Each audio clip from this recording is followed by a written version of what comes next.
Perkenalkan, nama saya Miftah Asrofi Mukhtar, NIM A310190126. Saya akan membacakan teks berita yang berjudul Darurat Virus Corona di Indonesia. Penyebaran virus corona secara global masih terus bertambah dari hari ke harinya. Di Indonesia, kasus virus corona tercatat mengalami peningkatan, baik dari jumlah kasus sembuh maupun yang meninggal dunia. Hingga Selasa 19 Januari 2021 pukul 12 waktu Indonesia Barat, kasus positif COVID-19 di Indonesia bertambah sebanyak 10.365, sehingga jumlahnya saat ini menjadi 927.380 orang. Sedangkan untuk kasus sembuh juga ada penambahan sebanyak 8.013 orang. Penambahan itu sekaligus menjadikan total pasien yang telah sembuh menjadi 753.948 orang. Namun, pasien yang meninggal dunia karena infeksi COVID-19 ini juga ikut bertambah sebanyak 308 orang. Maka jumlah pasien yang meninggal dunia kini jumlahnya menjadi 26.590 orang. Berbagai upaya telah dilakukan pemerintah untuk memutus mata rantai penyebaran virus corona di Indonesia.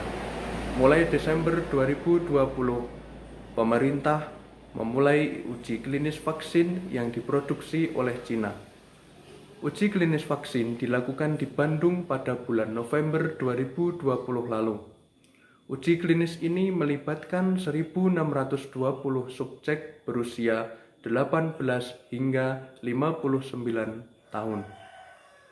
Vaksin COVID-19 datang dari Cina sekitar 1,2 juta pada awal Desember lalu dan 1,8 lagi tiba menjelang pergantian tahun 2020-2021. Sejak 13 Januari 2021 lalu, setelah masa uji klinis, pemerintah Indonesia sudah mulai melakukan vaksinasi COVID-19 dengan vaksin corona Sinovac yang didatangkan dari Cina. Indonesia saat ini sudah memiliki 3 juta dosis vaksin Sinovac dan sudah didistribusikan ke 34 provinsi yang ada di Indonesia. Saat ini, program vaksinasi di Indonesia tengah dilakukan.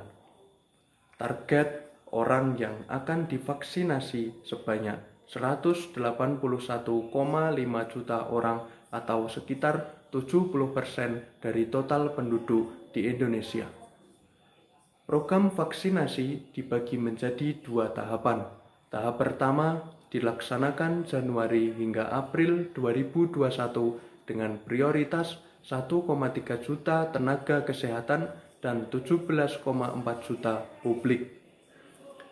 Tahap kedua akan dilakukan mulai April 2021 hingga tahun 2022 mendatang.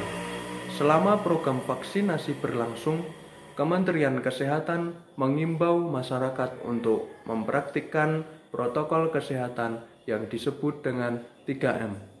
Mencuci tangan, memakai masker, dan menjaga jarak.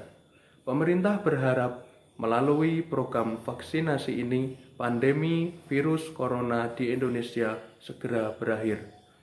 Dikutip dari kompas.com, Rabu 20 Januari 2021. Demikian teks berita yang saya bacakan. Terima kasih. Wassalamualaikum warahmatullahi wabarakatuh.